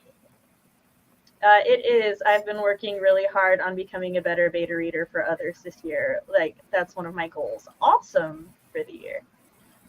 Oh, I don't even read reviews. I mean, that's fair. I don't read reviews of other people's things most of the time. I will watch a review because I like watching people be passionate about things. Whether it be positive or negative, doesn't matter. I just like watching people be passionate and like gushing about stuff. And I don't always agree with their opinions in the reviews and stuff, and that's also fine. Like, you know, people have different preferences and different things. So, yeah. But, it's a guilty pleasure. I like to read reviews, but I don't respond.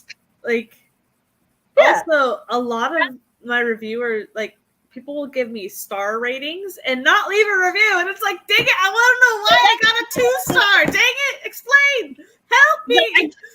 It's like, look, you're valid, you're fair, whatever your thoughts on why you gave the 2-star, I just want to understand.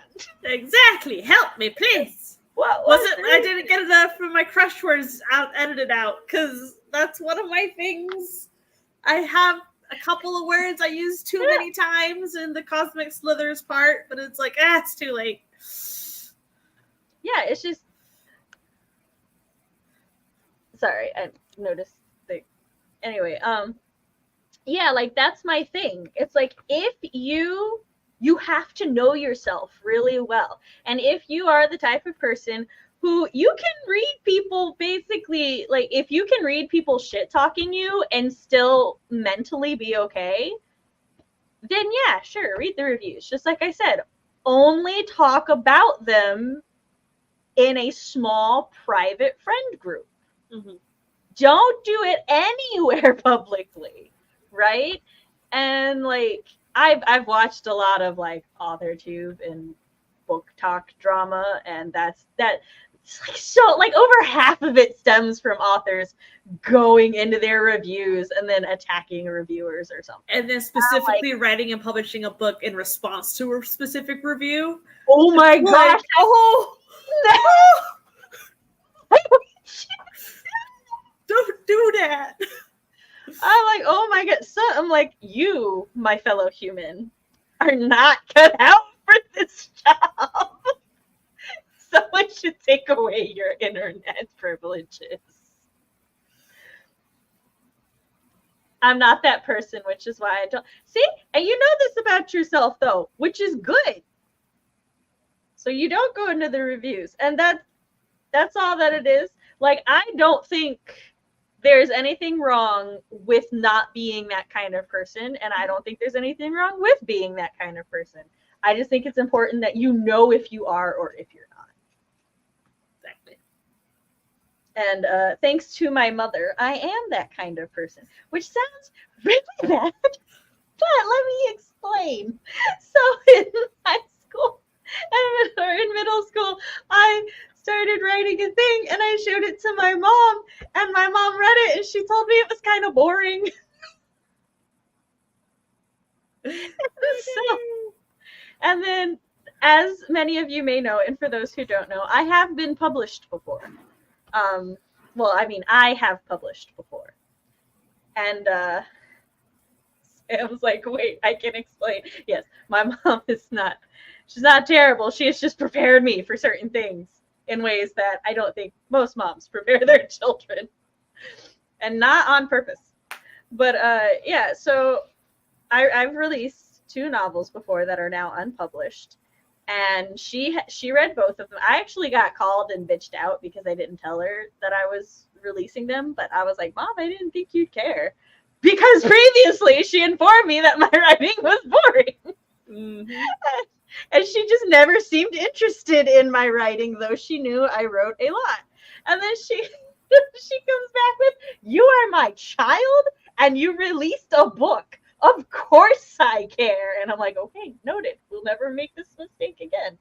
And then I co-wrote it with somebody at the time. Well, basically, we came up with the characters and the plot together. I wrote my book from the female lead's perspective. He wrote his book from the male lead's perspective. And I shit you not, my mother liked his characters better than mine. And she also yelled at me for the older sister in the novel, because the older sister in the novel was a shitty older sister. And she's like, I raised you better. And I'm like, Mama, this is fictional. And she's like, okay, it better be. And I'm like, so like, I ain't gotta worry about reviewers hurting my feelings. It's coming from home base. Yeah. My dad read it though. I like, my dad is the one who got me into like horror and paranormal and like shifter things. Like, we went to see Underworld in the theaters as it was coming out together and stuff. And so when my dad read it, because it was a werewolf book, I was far more concerned with him. I was like, oh God, is he gonna like my shifter culture? Is he gonna like, I'm like sitting here worrying? And he liked it though. He thought it was good. And I was like, that was the only approval I needed on my shifter world building. The rest of the world can hate it. My father approved. Yay.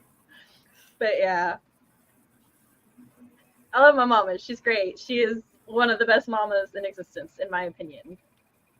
Despite the mild trauma she gave me in my adolescence. It's not her fault. It's all good. But yeah, it's reviewers openly come for me. There's a few like reviewers on YouTube that I am a really big fan of, and I'm like, I hope one day they review my book. I'm like, I want to see what they would say about it. I'm like, are they gonna love it? Are they gonna hate it? What scenes will they be okay with and won't they be? I was just like, so. But if they do, I can't tell anybody that I watched the video. I'd be like,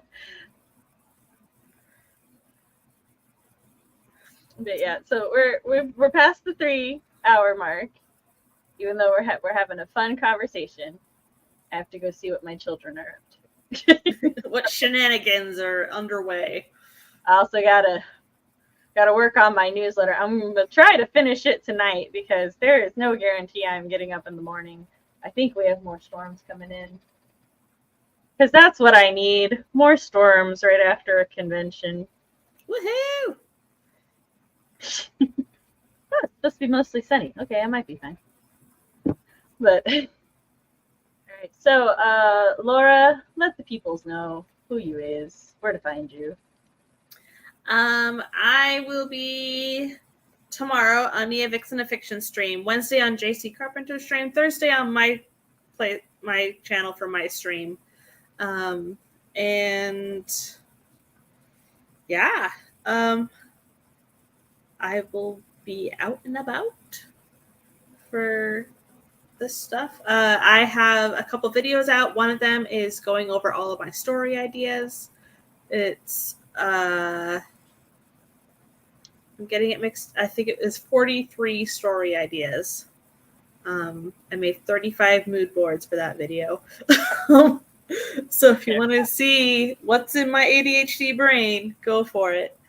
I also have a video where I started my handwriting of this book. And coming up, I will be vlogging my experience doing Pit Dark. Or Dark Pit? Whichever. On Twitter. Yeah. For those who don't know, it's a pitch event for horror. Yeah, for anything dark. Dark fantasy, thriller, murdery things, horror. So I will be pitching my middle grade horror and see which literary agents like my pitch, and then I will query them. Nice. Real quick before I do my outro, I wanted JC sent someone on AuthorTube, read my novel, and put me in the same class with Lizelle Samberry. I was like, did that just happen? Bruh, that's awesome. Should I say she said my book was just as good as yeah, that's pretty much the same thing. Yeah.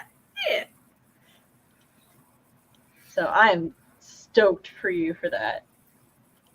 And I am Samantha L. Nassett, connoisseur of all things romance and fantasy. On my channel, I talk about writer things, parent things, and writer-parent things. I didn't almost just forget what I talk about. You can find me at all the places down below. Pretty much any social media, if I'm there, you can find me at Samantha L. Nassett. You can also, if you wish to join my Discord from the Coffee Cookie Ko-Fi down below. It's $1 a month. We have fun in there. We talk about things. I'm mostly active. Yes, give Sam money.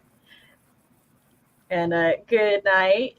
You all are very welcome. Thanks for hanging out with us.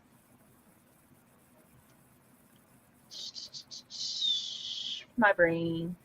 Outro video. I have videos on dyslexia and writing with dyslexia if any of you would like to see that. We also talk about dyslexia and migraines a lot because I have both.